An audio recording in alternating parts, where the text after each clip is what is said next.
Welcome, and thank you for joining today's MLC Masterclass Series Executive Interview, Accelerating the Journey to Industry 4.0. My name is Lauren Bissett, and I am a part of the Manufacturing Leadership Council team here at the NAM. I would like to introduce today's moderator, MLC's co-founder, Vice President, and Executive Director, David Brosell. David?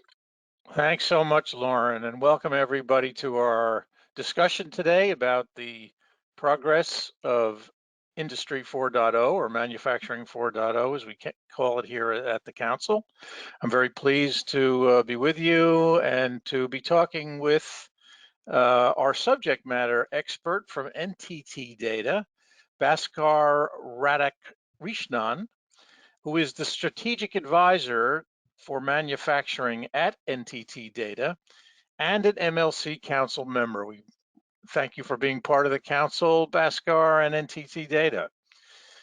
A little background on Bhaskar before we begin, so you know who I'm going to be talking to and why I'm talking to him.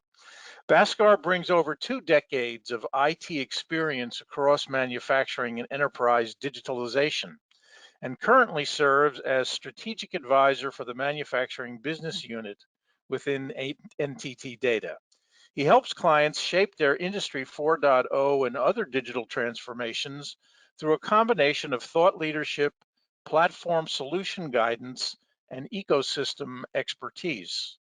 As a trusted advisor to many companies, he guides manufacturing business leaders and CXOs to enable new business models, transform factory operations, optimize supply networks, and improve the customer experience, leveraging digital technologies in M4.0. Bhaskar possesses significant experience working with asset-intensive industries, providing business strategy and consulting services around digital strategy to improve production operational efficiencies across the life cycle and value chains. So now you can see why we're having this conversation today, to get a fix on where manufacturing is with this important digital trend. So Bhaskar, welcome, and thank you for being here with us. Thank you, David, and thank you, MLC team. Thanks for having me here. Glad to be in this forum. Look forward to the conversation. Thank you, everybody, for joining the discussion today. Great. So before we get into our fireside chat, so to speak, our question set, I'd like everybody to take a quick poll question to see where you are in your digital journeys. So could we put that question up, please, on the screen? Okay. Which of the following Industry 4.0 initiatives are important to your company's strategy and performance? Please select all that apply. We'll give that 30 seconds or so, and then we'll take a look at the results. So please fill that out. Okay. Do we have some results? Oh, very interesting. Okay. Overwhelmingly, what's important is flexible production lines tied to digital factory operations. And number 2, supply chain management and visibility. Not surprising, given all the disruption in the supply chains today, but also very respectable numbers on embedding digital technology and experiences into products and services, smart products, and collecting and analyzing customer data, trying to improve that customer experience by becoming data masters of your own customer data. Very interesting. Let's take a look now at an actual slide from the results of the survey we're going to be discussing during this session. And this survey, which was done by NTT DATA and Oxford Economics, asked the question, which of the following Industry 4.0 initiatives do you expect to be important in your company's strategy and performance? You can see the results here. I will not try to read them all. There's too many to read. But at the top, this data finding, once again, is coming up very, very strongly. As we all know, or as we all think we know, data is the new oil, and we have to be really good at mining it in order to improve the competitiveness of our companies. So that's the results of the survey. Let's get into our discussion, Bhaskar, now. And I mentioned already that you've undertaken a survey with Oxford Economics with the help of Oxford. What was why did you undertake it? What was the effort motivated by what's been going on in the pandemic to any extent, and what the pandemic's impact has been so far on Industry 4.0? Sure, absolutely. So the reason why we undertook this survey is because of the fact that Industry 4.0, the digital transformation is the key priority for us from a business unit perspective, from a manufacturing business unit perspective. So we certainly would like to understand where the market is heading, especially the fact coming out of the pandemic. We would like to know what customers are thinking, where they're investing, how they are investing, what are the technology trends that customers are investing on, and what is the key priority for the business, right? So there is a lot of interesting aspects coming out of this survey, especially around the customer experience and customer excellence perspective. So we would like to understand all those aspects. So it is more of a validation point or a proof point for us to shape up our strategy for our customer. So that is one of the key reasons. And also, most importantly, the second part of your question about certainly the pandemic showed, how unprepared the manufacturing as an industry is, right, for this kind of an abrupt change, or so we would like to assess and understand what manufacturers are thinking and how manufacturers are going to be prepared if there are any such unprecedented event happens in the future. So especially with the increased COVID-19 cases, the disrupted supply chain, production lines are halted, the workers are not able to get to the work, and we just wanted to understand all those dynamics and how the manufacturers are going to be prepared for an event like this going forward. So there are a lot of interesting revelations coming out of this survey. We'll go through some of them, but one key aspect that we noticed is that about how the customers are putting so much emphasis on the customer excellence and the customer experience standpoint. That is quite revealing for us. And of course, the flexible production lines, creating a resilient supply chain operations, or keeping the workforce safe, they're all priority. But at the same time, it is certainly an eye-opener for us in terms of how serious the customer experience or the customer excellence is coming out of this pandemic. So clearly shifted the way how the manufacturers are looking at it and leveraging the technologies around digital or Industry 4.0. So those are the reasons why we surveyed, and we wanted to be better prepared to serve our customers better. Okay, so let's drill down a little bit on one of the aspects you just brought up, and that's the customer experience, a phrase that we're hearing more and more, that we're doing a lot of work here at MLC to try to understand what that means in the digital model, so to speak. So as in the survey results, there is a subtle but noticeable finding of 4.0 being involved in digital transformation of the customer experience in manufacturing companies. Does this indicate that after many years of hard work, manufacturers have finally moved up the digital learning curve in their operations and are now perhaps more ready to tackle digital transformation in their broader business ecosystems, including the customer experience? I think so. So certainly the customer needs are a significant motivation behind the digital transformation. So we do notice that even in the survey, we notice that the manufacturers are betting big on customer experience or the customer excellence, right? So just to take a step back here, what is changed, right? Why customers are suddenly betting big on customer experience is that if you look at it, there is a trend in the industry now. The manufacturers are starting to adopt to about the concept of servitization, which means that the very blurring boundaries between the products and services, right? The servitization of products has changed the very nature of the manufacturers and the customer relationship. So that is one of the reasons, right? So, and the second is about the changing phase of even the B2B buyer as well. For example,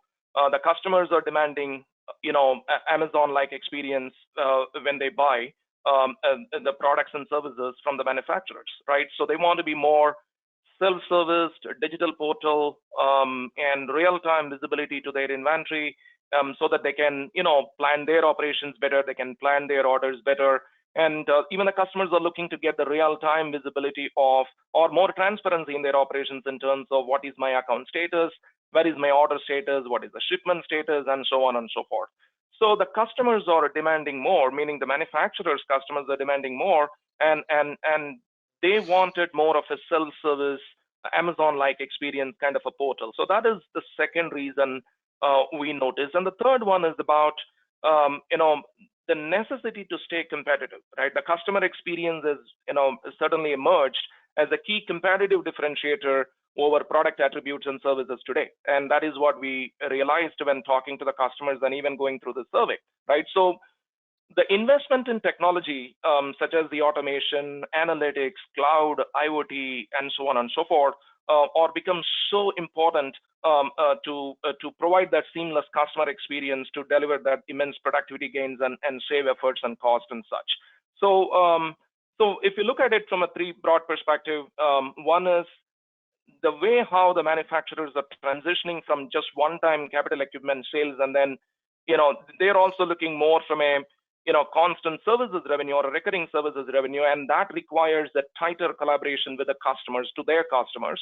And the second reason is obviously about the customers wanted a better experience interacting with their manufacturers. So therefore, there is a need for a digital portal or a B2B portal or an e-commerce portal, so the manufacturers can engage their customers better. And that's the second. And the third one is about how do you serve them, how manufacturers can serve their customers better by providing more competitive services and products and services, which may result in embedding some of these digital technologies in their products and services itself. So that's why, we conducted the survey, and these are some of the revelations that we, realized going through the survey. Yeah, it's a very interesting subject area, isn't it? So you're defining customer experience along the lines of greater speed of transactions, also visibility into operations and inventory, perhaps, maybe even customer input into products and their experiences with those products, I would imagine. How well prepared do you think manufacturers are at this juncture to really execute on that digital extension into the customer? And what do they have to do to really make that a success?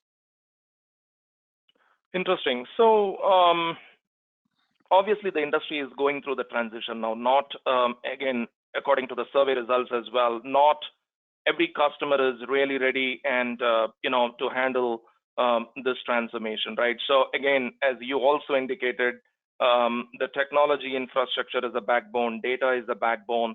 So not everybody is technologically ready even to move towards this transformation. So therefore, it is a crawl, walk, and run approach, right? So not everybody, not that the manufacturers will be ready on day one with all that completely integrated, fully integrated B2B portal, self-sufficient, and be able to serve their customers, right? Of course, that's the aspiration, but I think in terms of preparedness, I think again, according to the survey, they are taking a step-by-step approach. So the first step towards that is trying to define what their end objective is, right? For example, we have also seen some of the customers investing in new opportunities with the smart products and services. What it means that is every product and service they offer, they are trying to create or they're trying to find ways to capture the data first, because that is where the main challenge today. If you look at it, the manufacturers are not traditionally B2C, right? They're always B2B. So therefore, now it is a shift in the game. So first thing is they need a data. So therefore, they are trying to gain access to the customer data by embedding some of the digital technologies into the product offerings. For example, I'm selling a manufacturer is selling home appliances, for example, or manufacturing a home appliances. how do you ensure that you collect the data so that they can use this data to serve the customers better, right? Number one, they not only collect the data, but they are also going to analyze it. So there has to be a ways and means to capture the data and analyze the data. In order to do that, you need a technology platform for that. So that's where the manufacturers, most of the manufacturers are certainly focused on now. Now, the second aspect to that is we are also seeing that the companies are investing in intelligent customer services, right? What it means is that traditionally a customer makes a phone call or maybe whatever the mechanism is to place an order. They're trying to move away from the traditional way of placing the order, right? So they're also the concept of coming up with this B2B portal. So it becomes more self-service and self-enabled with a virtual agent, with a chatbots, and offer truly the omni-channel experience for their customers to interact with, to provide a better service. And even at that point of entry, the customer data is getting captured. So that's the second avenue how the data is getting captured. And then the third aspect to that is, how do you harness the power of data? Once you have the data, what are you going to do with that, right? So that's the third aspect, harnessing the power of data coming from all the different channels that you gather. So this is where this is what the manufacturers are getting into now, and most importantly, some of them may have the technology infrastructure exist, and some of them are trying to create an integration, leveraging and integrating with existing technology investments that they may have, right? So that may result in some better marketing automation or a hyper personalization or enhanced CPQ process and so on and so forth. So this is, like I said, it's a crawl, walk, and run. So we are seeing most of them in between crawl and run. So there's still a long way to go, but that's what we are at. Yeah, the first step is always the most difficult on a journey, isn't it? But it begins Absolutely. with that first step. I want to go and drill down on the data piece in just a second, but I just want to get a little bit more elaboration, if you could, on what some of the goals and objectives are among the manufacturers you speak with who are going down this path to kind of digitize the customer experience, if I can call it that. Are they expecting to be able to bundle more services with products? Are they expecting to, for example, come up with new product ideas as a result of mining that data?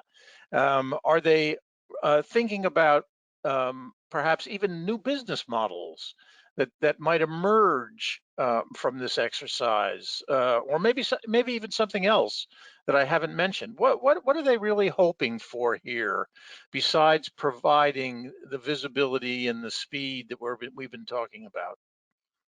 Absolutely. So I would say the combination of all that you just mentioned, right? So coming up with a new business model, certainly yes. Every single manufacturer is aspiring towards that. But again, it requires a lot of change, right? So I think to answer your question, I think it is the combination of creating a business model, new business model, serving the customers better in terms of providing more custom, custom products and services to serve their customers better. So that's the second aspect towards. And then the third one is about, how the manufacturers or even the manufacturers are trying to create that more closer customer centricity, leveraging the data coming from a different sources. So that's the other aspect to it. But again, to answer your first part of your question as well, right? So servitization is another concept that even that is quite revealing in the report as well. So manufacturers are also trying to come up with, or even trying to offer customers more, recurring services, right? Not just one-time selling of equipment and done with it, right? So constant revenue stream generation is another aspect that the customers are looking at, and that will in turn also result in creating a new business model. So we are seeing this quite, across all the three combinations that you just mentioned, David, and that's what the industry is heading towards now. Yeah, it sounds very much like the promise of a more digital customer enabled experience is one of the key factors that will bring to life what we talk about in terms of mass customization, really being able to deliver products and services that are specifically targeted to a situation or even an individual to satisfy those needs. So it's a very interesting subject. The survey points out that there could be, back to the data question, the survey points out that there could be some customer resistance to data sharing, which is really crucial to this whole idea. What needs to happen to inspire a level of trust as well as a system of mutual benefit to deal with this potential problem? Yeah, I think you mentioned that it's a level of trust, right? So I think that's where the challenge is, right? So I think the manufacturers will have to do a better job there in terms of creating the trust, right? So especially, again, looking at the survey results here, they say that about 1/4 of the respondents are so resistance, there is a amount of resistance in sharing the data, which is quite surprising. I think the intent will have to be very clearly explained in terms of the benefits that customers are going to get, because at times there are also times that maybe the customers think that it's not worth sharing the data, right? So I think the intent will have to be very clear. The layer of trust, the level of trust will have to be very clearly explained. And the third one is about before somebody shares the data, I think they would also look at what is in there for them, right, in sharing the data. So what is the business value? I think the articulation of that business benefit will have to be very clearly explained. For example, let's say buying a car, for example, a connected car. Obviously, the usage patterns, the wear and tear of this vehicle, and sending that information back to the manufacturer of the automobile will actually give them a better experience for the driver, right? So this purpose will have to be very clearly explained. I think that's where there is a degree of change management. I would also consider this as an external change management. That is what we are advising our clients as well. So I think it should be part of the business readiness and as well as the change management, external change management, to make sure that the objective is very clearly explained, and most importantly, the benefit the end customers are going to get out of this sharing of data. So and that's the way it has to be dealt with. Yeah, and it sounds like from what you're saying that the industry has some distance to travel on that curve. So how you go about it is going to be, or how a manufacturer goes about it is going to be absolutely crucial. And there's going to be a necessity for a great deal of communication in all phases of this sort of thing, and really making customers feel like they're true partners in whatever you're doing. But the trust could be achieved. Absolutely. So I think we are heading in the right direction, but it's just that this objective will have to be very clearly explained, and that level of trust will have to be created. So I think we are in the right direction in that. Yeah. So let's move to another question. And as your survey points out, as MLC surveys have pointed out, digital transformation is now clearly an accepted business necessity. 95% of the respondents to your survey say they are at least in the early stages of implementation of Industry 4.0. But there is still a lot of distance yet to be traveled with internal operations transformation, not to mention customer experience. Do you expect this to get harder for manufacturers as they attempt to climb higher on the digital maturity curve, so to speak? As they get past those initial phases, as they get to issues of scaling what they've done, for example, in one plant to multiple plants? If so, what should they watch out for? Absolutely. That's an interesting question. So we advise our clients and don't jump into digital transformation without a readiness assessment, right? So that's extremely important, because at the outset of any transformation or a digital transformation project, a readiness assessment must be done to make sure that the processes, the right tools and technologies, help manage the change. That's from a technology perspective or a change perspective. And the most important aspect is about the people aspect. How do you ensure that your people, really buy in to this transformation? They shouldn't be looking at this as a, as another piece of technology, which creates some thing that it's going to take their jobs out and stuff like that, right? So it's a very sensitive topic in terms of how you work with people. So there is a people element to it, and what kind of do you really have the mechanism to place and communicate across cross-functional teams and geographies in terms of what your objectives are and what is the real business real business benefit that the organization is going to get out of this transformation. So I think a very clear communication and as well as get people into the process rather than just getting them towards end of the cycle. How do you ensure that you get all the cross-functional teams together and look at them as the real champions or real ambassadors, right, for this transformation? So people aspect is extremely important to this. You can put any kind of technology that we want, but at the end of the day, the operator in the terminal in the shop floor is not touching that machine or the technology, then it is of no use. So how do you get people into this process? That's extremely important. And the third aspect is, talking of digital transformation, getting all the IT, OT, and other assets, getting them together, it exposes a different level of risk from a security perspective.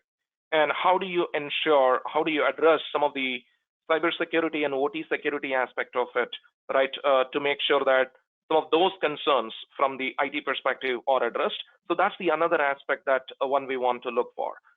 So again, it's really a critical step to do the first level of the readiness assessment and the communication plan, as well as the organization change management, which includes all the people, technology, and process standpoint before you really start the transformation. So that's what we are looking at.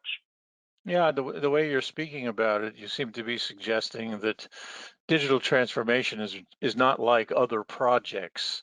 This is really could be thought more of as a campaign within a company that really requires everyone from the top floor to the plant floor to be involved in this in a coordinated and cooperative way for it to succeed.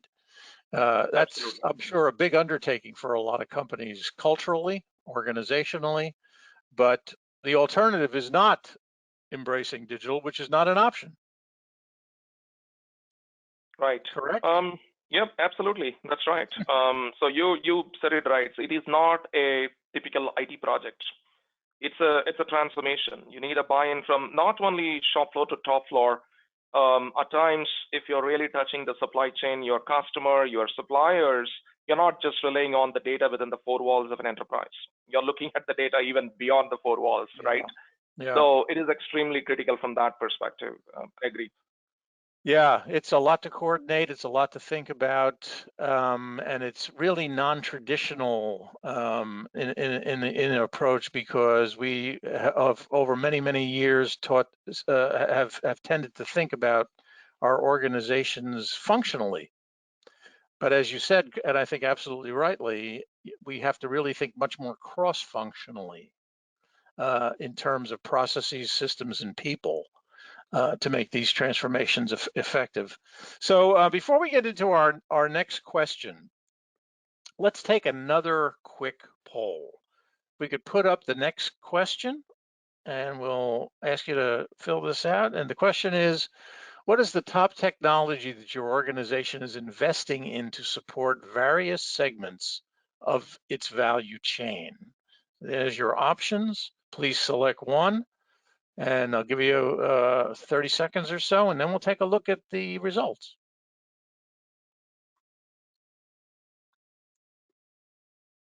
Okay, let's take a look at our results. Oh, very interesting. Data and analytics always comes up strongest. All of our surveys show kind of the same thing. Very, very important. That's the key to the whole thing. But in some ways, all of these 5 technologies are related. And you need to do all of them in some sequence or another. But the data and analytics is really, really key. Companies already have a lot of data, generating more every day. Some of the MLC surveys have indicated that in the next couple of years, manufacturers are expecting up to a 500% increase in their data volumes. So being able to organize and mine that data is absolutely critical. So let's take a look at one of the survey results that kind of corresponds to this and see where we stand. So we asked on this one, which of the following technologies is used within various segments of the value chain? And you can see the results there. Data and analytics, very strong in a lot of the segments, as is AI and ML.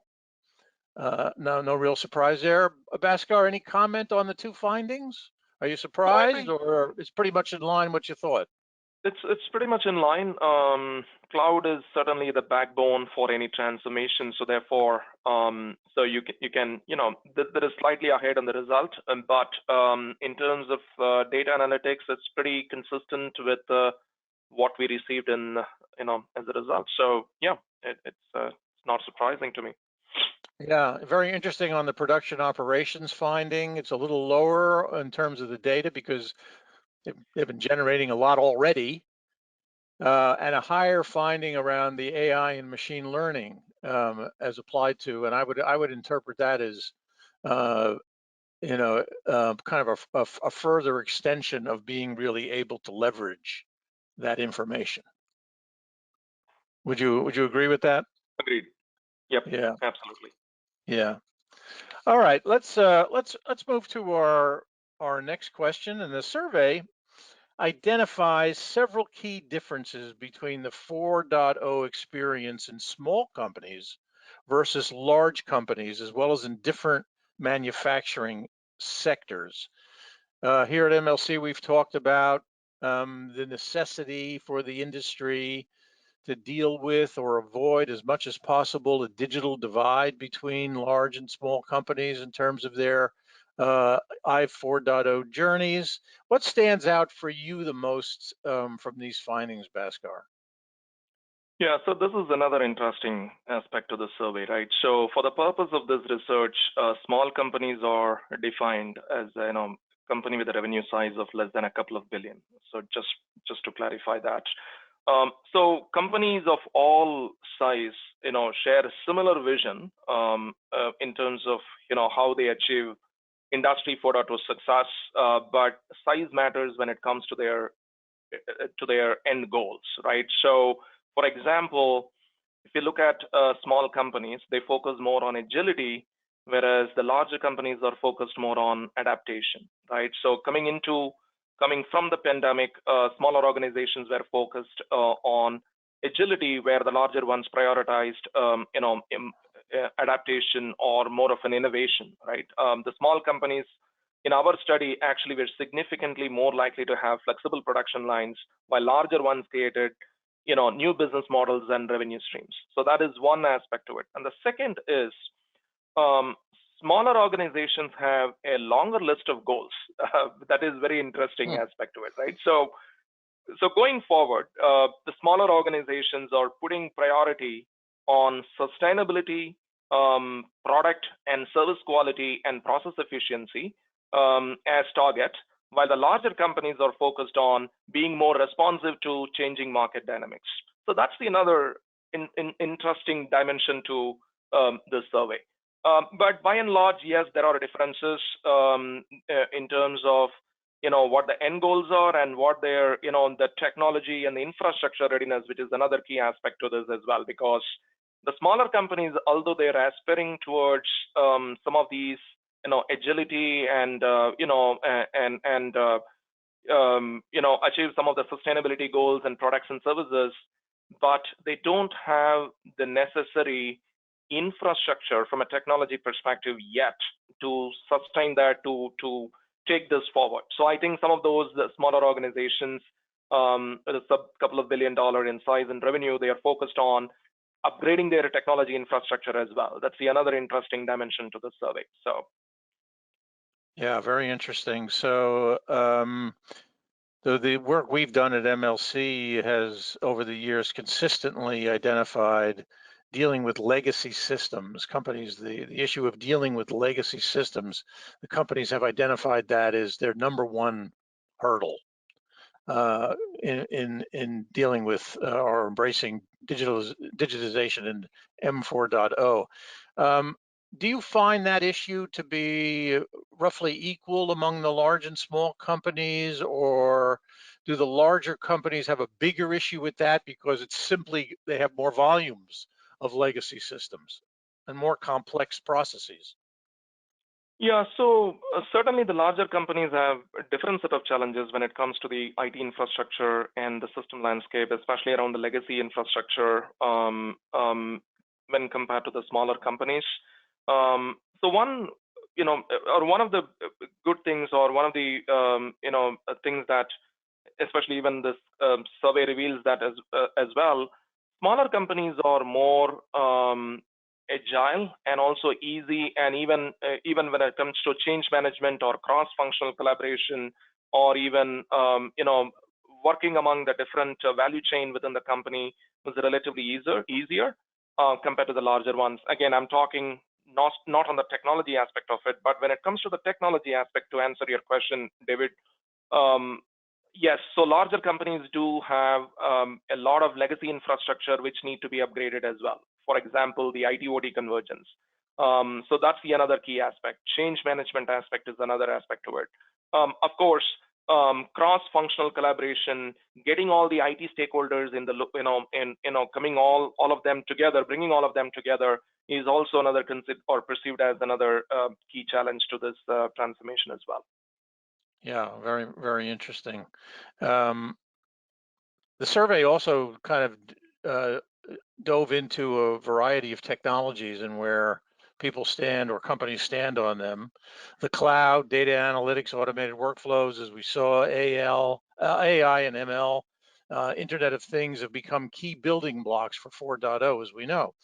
But some emerging technologies such as edge, augmented reality, virtual reality, digital twins, blockchain, still have a long way to go before they enter the mainstream, according to the NTT DATA Oxford survey. Among these emerging technologies, is there one or two perhaps that stand out for you as more urgent to adopt and that can deliver value and pay back faster than others? Sure. So this is another interesting aspect to it. And in fact, I'm surprised to see why edge is certainly, edge computing is considered as emerging. So that's quite surprising. But nevertheless, to answer your question, edge computing is certainly the area that the manufacturer should focus on and start adopting to, especially with the deployment of all the IoT sensors and devices and the emergence of 5G connectivity. Placing compute closer to the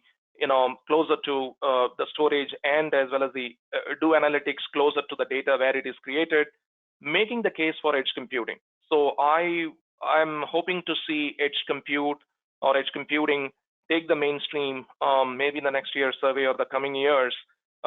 It is very surprising to see only 1/4 of the respondents say that they use edge computing. So is extremely critical function or to make real-time decision making in a factory setup or in a supply chain environment or in a workforce transformation or employee safety or sustainability. I mean, edge compute is certainly a very key element. So an edge gateway, for example, can process the data from an edge device and then send it to the cloud, which could also reduce the cloud bandwidth as well. So you don't have to send every single piece of data to a cloud. So right, that also consumes, of course, storage and cost, and as well as the bandwidth constraints. So it will be very interesting to see how edge compute is going to span. These edge devices could also include some of the devices like the IoT sensors, or some of the cameras and video analytics and such, right? So to answer your question, I'm looking edge computing as an area that I hope manufacturers and the customers will start adopt to. Well, for all we know, maybe this has been recently impacted by the chip shortage. You can't get the computers. Who knows? But it's certainly that issue is certainly affecting many things. But let's talk now a little bit about challenges with all we've been discussing and some of the issues and hurdles manufacturers, large and small, have to kind of clear. I mean, one of the things we have heard for many, many years from companies large and small, but mostly I would say the small and mid-sized companies is a very practical issue that a lot of them that face. They're running their operations day to day, and they don't have a lot of wherewithal necessarily sometimes, or really are even clear about how to organize around the opportunity that the digital presents to them. It's kind of like, how do I change the tires on the car as it's moving? Do you hear that issue much in the marketplace? And if so, how do you advise companies to organize around the opportunity? See, it is always a catch-22 situation, David. There's no silver bullet answer to that question. Yes, you're right. The car is running, the tires will have to be changed, and I think this is a situation for all of them, right? So I think, as I said in the beginning of the call as well, right? It is you have to start somewhere. We always recommend that you start something small, learn the lesson, and apply the learnings to the larger degree for the further transformational and efforts. So again, the number one is get all the stakeholders together and identify some of the low-hanging fruit, quote unquote, right? So identify the ones which you consider as the quick wins, the low-hanging fruit, and then start focusing on that. See some results, get some excitement, and see some results and the business benefits, and then use that as a mechanism to take the solution across the board. So yeah, it is going to be a catch-22, but I think the customers will have to start somewhere. Maybe start with something like a factory operations to identify one or two production lines or an assembly line, then scale up to the rest of the factories, identify machines with a similar size or factories of a similar size. There are a number of ways to look at it, and that is why the initial assessment, the readiness assessment, is extremely important to identify those areas in terms of where you see some quick wins. So identify them and then go after those stakeholders and on all the the key value chain owners and get them on board. And that's the way to go. Yeah. What other challenges or issues do you see? For example, I'll trot out a couple that we hear quite a bit about. And one has to do with really understanding all the new technologies that are coming into the market and changing very rapidly. A lot of manufacturers report to us that that is a struggle to keep up with technologies, understand them, understand their potential, to vet them before they're actually making any kind of a buying decision on them. We also hear a great deal about companies trying to really understand the business case and the ROI models for some of these new technologies. Are you hearing similar things out there? And if so, how do you advise them to deal with it? So technology is one aspect of it, right? So more than a technology, yes, there are several technologies available. There are several cloud platforms available. So again, more than a technology, I think some of the key challenges that what we are seeing in the industry is about the lack of unified leadership alignment within the organization. That's extremely important. As I said, it is not just one value chain or one process area where you can just go and make an improvement on. So how do you get the collective leadership together from a different value chain, from a different department, get them along the same page and make sure that everybody understands the true benefit, the business benefit that this transformation is going to bring in, right? So from a leadership alignment perspective, how do you get this unified leadership alignment? That's number one. Number two, in our experience, is that do a readiness assessment. I think I said that multiple times, so I'm not getting into that now. And the third aspect to that is about the cybersecurity aspect. Extremely critical, because oftentimes we see that this security aspect is not being given importance. It is always considered as an afterthought. So we suggest that cybersecurity and OT security has to be given due importance from the day one. It's extremely critical aspect. That's the third one. And the fourth one is about the data ownership. Again, you're not just talking the data within the four walls, and how do you manage the data? Who owns the data? There are times where the data is owned by multiple stakeholders and multiple value chain owners, and how do you work with all of them and make sure that you create that, the data platform. So that's the another aspect. And then finally, when it comes to the data integration from different sources, that's where the technology aspect come in. I think out of all these challenges, in my opinion, in our experience, is that technology is always, is always towards the end, right? So you start with the business values to identify the business case, identify or understand very clearly the business benefit that it is going to get out of this transformation, and then finally choose the technology, what is right based on the organization strategy and the much larger organization's vision. You choose the right technology that fits for your vision, right? So in our experience, technology comes towards the end of the value chain, but I think the lot of other aspects, the people aspect, the process aspect, and most importantly, how do you train your workforce and create a knowledge base out of this, right? So it's going to be repeatable. So how do you create those intelligent knowledge base to take this knowledge across the board? So those are the key aspects that we focus on, and of course we help make and of course, end of the day, the the data framework or the cloud or the analytics, AI, ML is all the technology enabler which can help you get to that point to realize those business benefits. So that's the way we are looking at in terms of challenges that needs to be addressed as part of this transformation. Yeah, well said. I think that's the right sequence. Yeah, the technology comes at the back end. You have to you've sorted out the other Right. issues, the internal, a lot of which are internal, Correct. organizational issues. So we want to take some questions from the audience in a moment, but before we do, let's ask one more polling question to gauge where everybody is on their 4.0 journeys. Could you put up that question, please? And as I stated, where do you think you will start with your 4.0 journey if you haven't started already? Take a few seconds to answer that one, then we'll take a look at the answers. Okay, let's take a look, see where we're at on this one.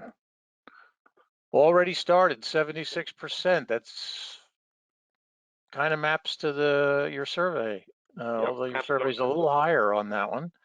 Yep. Next 6 months, 10%. Next 12 months, 7%. Next 18 months. Yeah, this is what I was saying before, that this is an accepted business necessity now. That's my take on this. What's yours, Bhaskar? No, I think it resonates very closely with what the survey results are, David. Yeah. So our results are even slightly a little higher, but it's very encouraging to see 76% have already started. So quite encouraging. Yeah, very much so. Something we're trying to track on a regular basis here at the Manufacturing Leadership Council. So let's open it up for questions. If you haven't put one in the chat box, you can do so now, or Lauren, I think we're going to open the mics, and if somebody would like to ask a question, they can do so, correct? I am going to be the voice of the customer here, so they can put their questions in the question box and I'll read them out to you. Okay, floor is open. Here we go. So my first question is going to go back to, you guys were talking about this in the beginning of the session a bit. My experience is that manufacturing operations are in constant quote unquote transformation. What is the distinct value to developing a readiness assessment, and how does it speed up or improve the process? Okay, Bhaskar, want to take that one? Sure. So can you repeat your question again? I'm sorry, I lost for a second. That's not a on this problem. end of the line. Sorry. We're looking at what is the distinct value to developing a readiness assessment? How does it speed up or improve the process? Absolutely. So that's an interesting question. So the readiness assessment is key to make sure that the organization, the stakeholders, or meaning the project, the stakeholders that, within the organization is all aligned in terms of what business value that, the transformation is going to bring in, right? So make sure that all the stakeholders and all the key value chain owners are all on the same page and get buy-in from all the stakeholders, number one. Number two is people readiness is extremely critical component to this function as part of the readiness assessment, right? So how do you get those people, meaning the operators or some of the, the shop floor managers and supervisors, some of them part of this process, and what is the mechanism towards that, right? There could be, manufacturing companies, in some countries, especially around unionized versus non-unionized. How do you tackle those aspects of it, right? So that's another very sensitive, aspect to, consider. So that's the another one. And the third one is about the technology aspect, right? What kind of technology you're looking at? Is IT ready to handle this, right? Or and most importantly, when I say IT, especially the data, do you really have access to all the data? What are those data points or the data source that you'll have to think and be ready with? And do you have access to those data? So those are some of the functions, and most importantly, the change management and the training aspect and the communication plan across the organization. So this is just about few weeks of an assessment to make sure that you are ready and ensure that your organization is completely aligned with the business objective that you want to achieve out of this an assessment. And that is what I mean by that. Okay. Lauren, anything else come in? Yes, we have several questions, and I know we won't get to all of them. So any questions that come in that we don't address, we will follow up and ensure that we get you answers, just so you know. So let's take a look. Here we go. Does it make sense to engage some of the management before trying to convince everyone that Industry 4.0 is the way to go? Perhaps some aspect of the company, for example, supply chain, asset management, manufacturing quality, etc., might benefit more than others at the beginning. You'd like to have positive outcomes first to help convince the others. Do you have any thoughts on that? Yeah, absolutely. question. That's a fantastic question.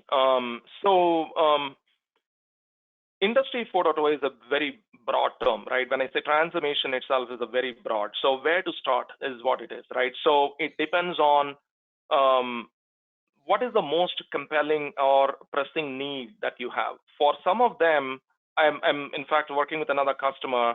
For them, their priority is to create a resilience in their supply chain. How do I create?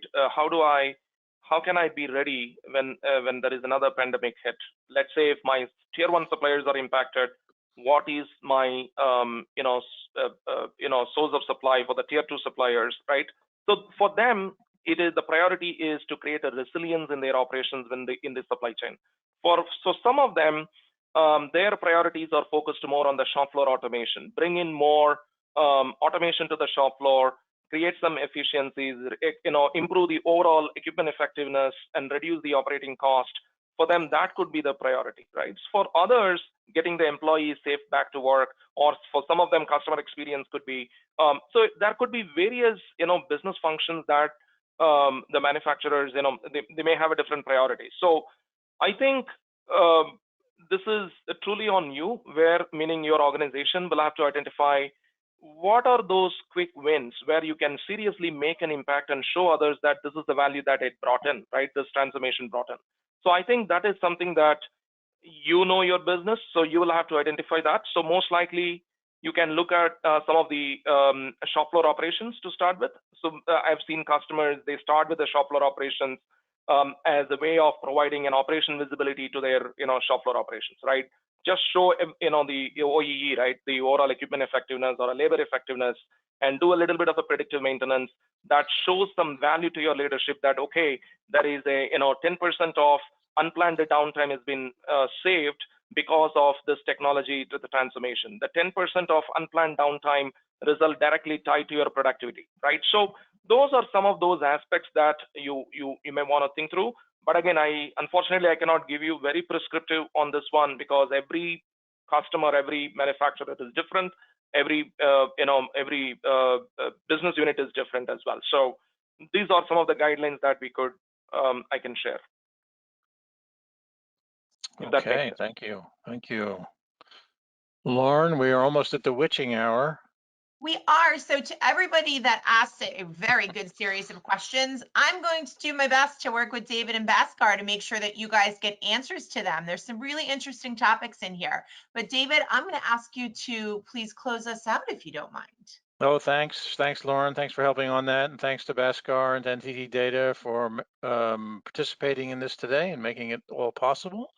A few data points before we leave, so you're up to speed on everything out of the webinar and what we'll be doing at MLC going forward. As was mentioned at the beginning of this session, you will get, or you will have access to, a full copy of the NTT DATA Oxford study. Follow that link and you can get it. You'll also be getting an email about this, so you can pour through it and see where your company stands, benchmark yourself against the results in the survey. Next, please. As Lauren mentioned at the beginning also, the Manufacturing Leadership Awards program, the 18th annual program, is still underway. You've got a few more days before final submissions are due. If you haven't done so, you still have time. So get involved in the program. Is a tremendous rewards to you, your company, your shareholders, your partners, et cetera, for the kind of recognition that's conferred through this independently judged awards program. Next, please. Save the date for the 18th annual Rethink Manufacturing Leadership Council Summit and Awards Gala. That's June 27th. 29th at Marco Island, Florida, at a beautifully restored JW Marriott with beautiful views of the ocean, as you can see there. So mark that in your calendars and register. And finally, the very full portfolio of MLC plant tours for this year. As you can see, we've got 6 on the boards. We are going to be resuming in-person plant tours, something members are very interested in doing, beginning in April, on April 12th and 13th at the Intertape Polymer Group in Utah. And then we'll be doing a Smart Factory tour in Wichita, Kansas, Accuray, Ford, Ericsson, and you can see the rest on your screen. I don't have to go through all of them, but a great opportunity to see the cutting edge of M4.0 in action. So I'm David Brosell from the Manufacturing Leadership Council. Thank you all for joining us. We look forward to seeing you on a future MLC event. Have a great day. Thank you, David. Thank you, everyone. Thank you.